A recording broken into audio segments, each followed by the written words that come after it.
欢迎来到星光说故事。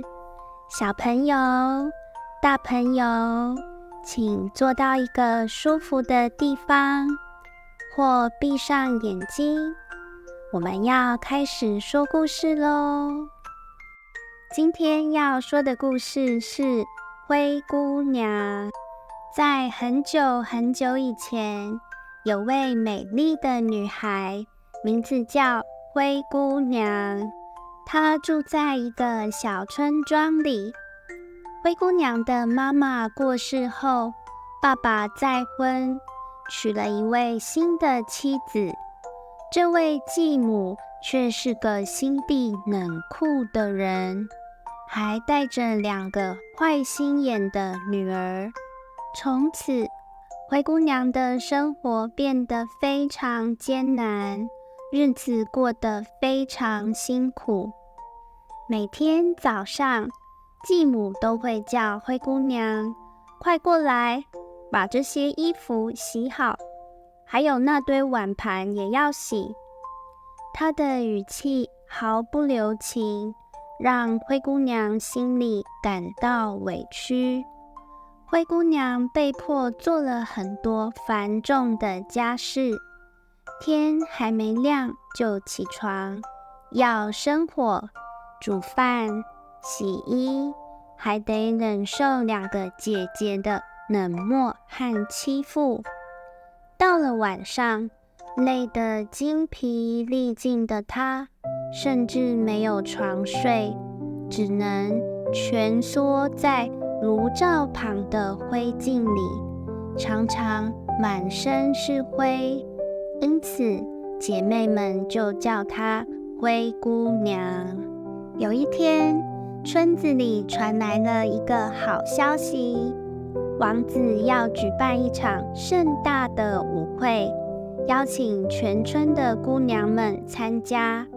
灰姑娘听到这个消息，心里瞬间燃起了一丝希望，兴奋地对继母说：“我也想去舞会。”继母听了，却冷冷地笑着说：“你去舞会？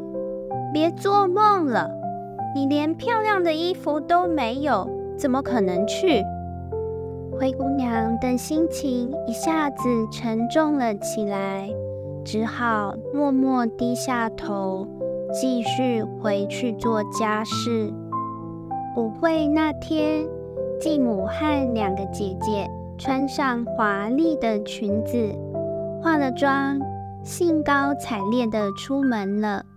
姐姐们一边走一边说：“我一定要吸引到王子的目光。”而灰姑娘只能孤独地坐在角落，心中充满失落，泪水止不住地流下，心里想：我真的不想这样过一辈子。就在她感到无助的时候，一位穿着闪亮衣服的仙女教母突然出现了。她微笑着对灰姑娘说：“亲爱的孩子，别难过，我来帮你。”灰姑娘惊讶地问：“您是谁？”“我是你的仙女教母，我要帮助你去舞会。”仙女教母挥了挥手，瞬间，灰姑娘身上穿上了一件美丽的蓝色礼服，还有一双闪闪发光的玻璃鞋。哇！天哪！我在做梦吗？这真是太美了！灰姑娘惊呼。但是要记得，午夜12点之前一定要回来哦，否则魔法就会消失。神仙教母提醒。我会的。灰姑娘用力点头，心中充满了期待。她来到舞会，瞬间成为众人瞩目的焦点。王子看到她，眼睛一亮，马上走过来邀请他跳舞。在舞池里，他们一边转着圈，一边跳舞，彼此之间的默契就像是心灵相通，根本不需要多说什么。两个人都笑得特别开心，感觉就像整个世界都只剩下他们一样。你真美，王子在舞蹈中轻声对她说：谢谢你，王子，我也很高兴能和你一起跳舞哦。灰姑娘心里甜甜的，可是就在他们沉浸在快乐中时，钟声突然响起。灰姑娘惊慌失措，想起了仙女教母的叮咛：对不起，王子，我必须回家了。她急忙向王子道别，跑下楼梯，不小心掉了一只玻璃鞋在楼梯上。王子试图追上她，但灰姑娘已经逃出了皇宫。回到家后，灰姑娘的衣服又变回了旧样子。继母和姐姐们都还不知道她去过舞会，灰姑娘只能偷偷地将事情藏在心里。几天后，王子下令全村的女孩试穿那只玻璃鞋，看看能不能试着找到舞会上的那位美丽姑娘。继母和姐姐们迫不及待地想要试鞋，但却发现鞋子对他们来说都太小了，怎么也穿不上。让我来试试吧，灰姑娘低声说。你别做梦了，姐姐们嘲笑她。可是我也有权利试试，灰姑娘坚持道。在大家的注视下，灰姑娘把玻璃鞋穿上，正好合适。接着她又拿出了一只玻璃鞋。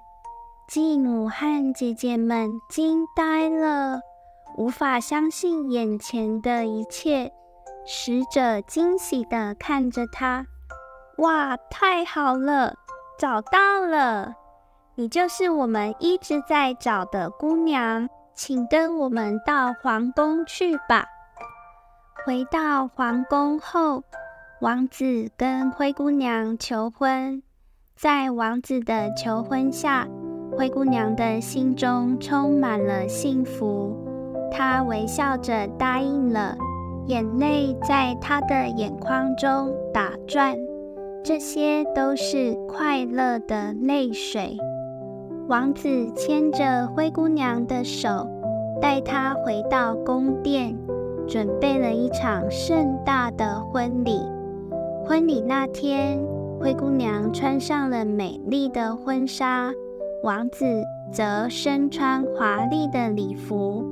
当他们互许承诺时，周围的每一个人都感受到了他们的爱与快乐。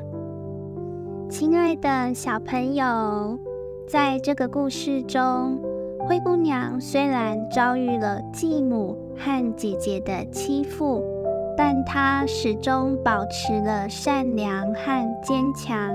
但是有时候善良也需要与保护自己结合起来。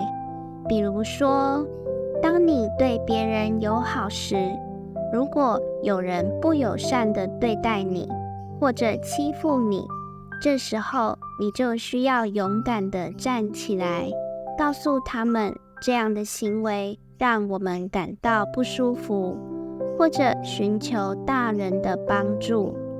善良并不意味着你要接受别人的坏行为，你可以在保持善良的同时，也要懂得为自己发声。让别人知道你希望被尊重。这不仅能维护我们自己的权益，还能让周围的人明白，友好和尊重是相互的。所以，小朋友们，记住，善良是美好的，但也要勇敢地保护自己。让我们共同创造一个充满爱与尊重的环境哟。希望你们也喜欢今天的故事哦。那我们下一集再见喽，拜拜。